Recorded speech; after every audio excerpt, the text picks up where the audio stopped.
And the top-level peace talks between U.S. and Iran in Islamabad have failed, with U.S. Vice President announcing that they are heading back to U.S. without an agreement. The talks, which were extended well beyond original schedule, went on for 21 hours before turning inconclusive.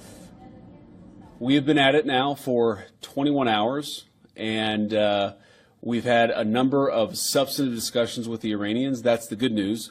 The bad news is that we have not reached an agreement, and I think that's bad news for Iran much more than it's bad news for the United States of America. So we go back to the United States having not come to an agreement.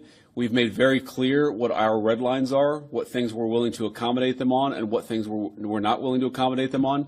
And we've made that as clear as we possibly could, and they have chosen not to accept our terms.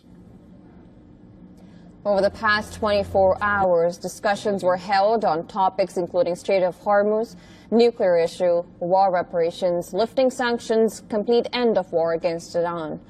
Canadian state media has said that Iran-U.S. negotiations ended without an agreement. It further suggested that America's excessive demands prevented a common framework and agreement. The Canadian state media said that Iran repeatedly presented new initiatives and tried to invite the American side. However, U.S. stayed unrealistic, preventing the achievement of a common framework at each round. It further added that despite Pakistan's intervention early this morning, suggesting another round of talks and exchange of text ended without a result due to the same American spirit. Spokesperson for the Iranian foreign minister Ismail Baghiyeh said that talks were conducted in an atmosphere of mistrust after 40 days of war that was imposed by U.S. He added the Iranian delegation was pursuing the rights and interests of the Iranian people.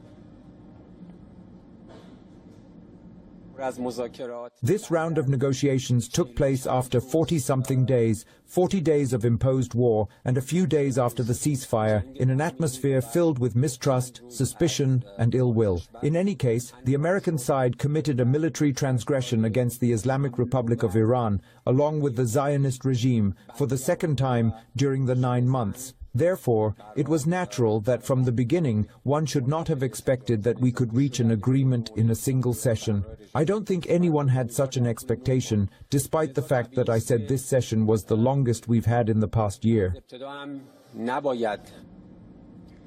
And just minutes after his press conference, the U.S. Vice President left Islamabad for Washington.